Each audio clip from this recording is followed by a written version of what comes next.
અમદાવાદ ગ્રામ્ય ચાંગોદર પોલીસે 16 લાખથી વધુની ઘરફોડ ચોરીમાં 4 ઇસમોને ઝડપી લીધા. અમદાવાદ ગ્રામ્યના સાણંદ તાલુકાના સનાથળ ગામની સીમમાં આવેલા એપલવુડ વિલામાં થયેલી લાખો રૂપિયાની ઘરફોડ ચોરીનો ભેદ ચાંગોદર પોલીસે ઉકેલી કાઢ્યો છે. ભારે વરસાદના કારણે મકાન માલિક દીકરીના ઘરે રહેવા ગયા હતા.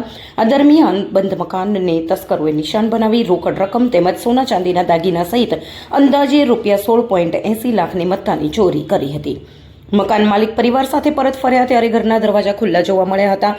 પ્રવેશ કરતાની સાથે જ ચોરી થઈ હોવાનું ધ્યાનમાં આવ્યું હતું. ત્યારબાદ સમગ્ર મામલે ચાંગોદર પોલીસને જાણ કરવામાં આવી હતી અને ફરિયાદના આધારે પોલીસ તપાસ શરૂ કરાઈ હતી. ચાંગોદર પોલીસે ટેકનિકલ સર્વેલન્સ અને માનવ સ્તોત્રના આધારે કલ્પેશ પટેલ, નારાયણ પટેલ, રાનુ ભોઈ અને દિનેશ ભોઈની ધરપકડ કરી તેમની પાસેથી ચોરીના મુદ્દામાલ અંગે પૂછપરછ શરૂ કરી છે.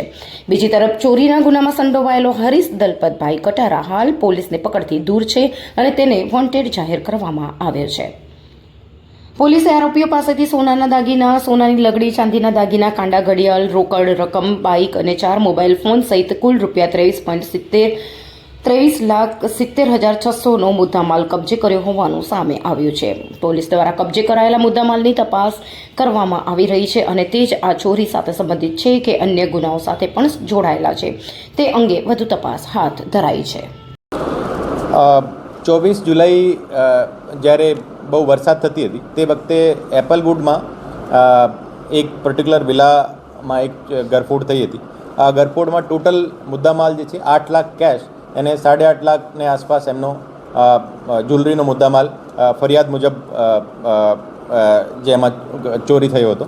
ઓર આ ગુના દાખલ કર્યા પછી અમારી જુદી જુદી ટીમો એલસીબી અને ચાંગોદર પોલીસ સ્ટેશનની પીઆઈ સવસેટાની અધ્યક્ષતામાં બનાવવામાં આવી હતી.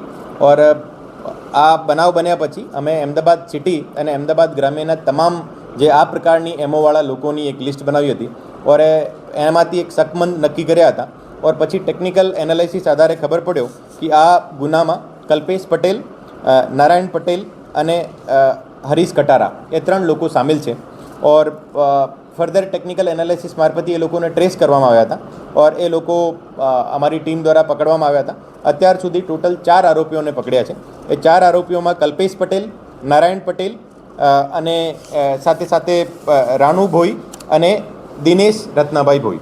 જે કલ્પેશ પટેલ અને નારાયણ પટેલ જે છે આ હરીશ કટારાને સાથે 3 મળીને જે દિવસે ચોરી થઈ હતી એ એપલવુડના જે 3 રસ્તા છે એ ત્યાં ભેગા થઈને એ લોકો પ્લાનિંગ કરી હતી. પ્લાનિંગ કરીને રાત્રિમાં લગભગ 12 વાગ્યાની આસપાસ ત્યાં પહોંચ્યા ઓર જે એનો બેકડોર છે એ બેકડોરને તોડીને ઘરમાં એન્ટર કર્યા હતા.